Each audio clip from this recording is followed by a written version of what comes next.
Alors, je crois que c'est une question très importante parce que les femmes constituent déjà la majorité de la population nationale,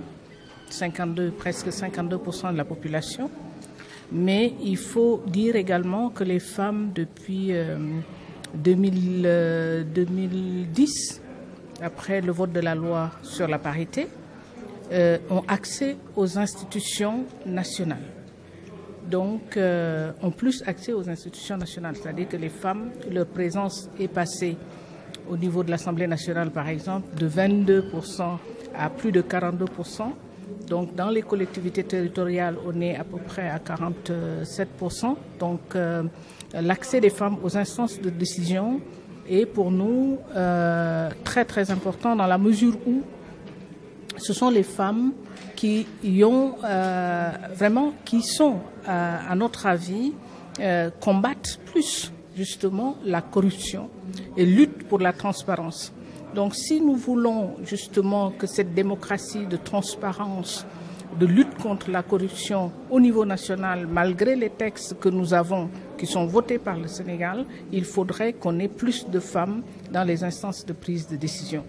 Elles sont les éducateurs, mais également elles sont porteurs de dynamique qui puissent combattre, évidemment auprès des hommes, mais elles sont beaucoup plus engagées justement à lutter contre ce fléau.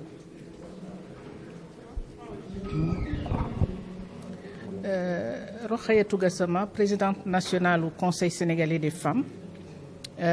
bokk ci kuréel yi nga xam ne day xeex également droit ak yelleefu doomu aadama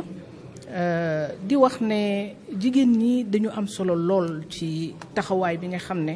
moom la forum civil taxaw di xeex li nga xam ne mooy guerre. Donc lu am solo la parce que jigéen ñi dañu foog ne seen taxawaay non seulement dafa am solo mais dañuy référé wu rek di xool li nga xam ne noonu la jigéen ñi bare ci Sénégal car soo jëlee téeméer bu nekk juróom fukk ak ñaar ay jigéen lañu. Donc ñu gis ne jigéen ñi bu ñu nekkee ci instance de décision yi c'est-à-dire que fi ñuy fale fi ñuy noccee fu ñuy noccee fu ñuy xalaatee dinañu xeex guerre bu baax. soo ko seetloo rek ci 2010 bi nga xam ne Sénégal voté na loi bi nga xam ne moo tudd loi sur la parité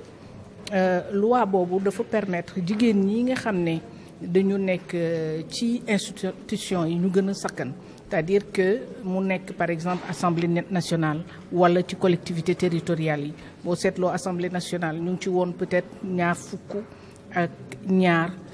soo jëlee téeméer bu nekk tey depuis 2012 ñoo ngi ci ñeent fukk ak ñaar ak lu teg boo jëlee ci collectivité territoriale yi également soo ko seetloo ñu ngi woon ci ñaar fukk ak ñett à peu près ñoo ngi ci tey ci ñeent fukk ak juróom-ñaar ak lu teg. Donc mu am solo lool parce que jigéen ñi dañu xalaat ne li nga xam ne mooy xeex guerre mooy xeex corruption di xeex bonne gouvernance di xeex également lu jëm ci transparence ñoom am nañ ci wàll bu baax a baax parce que seen taxawaay plus ñu nekk ci institution de décision yi plus ñoom ñuy am bët di xeex di xalaat ci li nga xam ne moo jëm ci guerre. Donc loolu moo tax ba nga xam ne journée bi nga xam ne moom la de restitution partage bi nga xam ne moom la forum civil organisé tey mu nekk lu am solo parce que gëstu na pàcc yépp fi nga xam ne foofu la ñu mën a taxaw pour xeex guerre foofu la ñu war a mën a taxaw pour wax ci lu jëm ci gouvernance te loolu dem na ci ba nga xam ne man mii di wax ak yéen bokk naa ci kuréel bi nga xam ne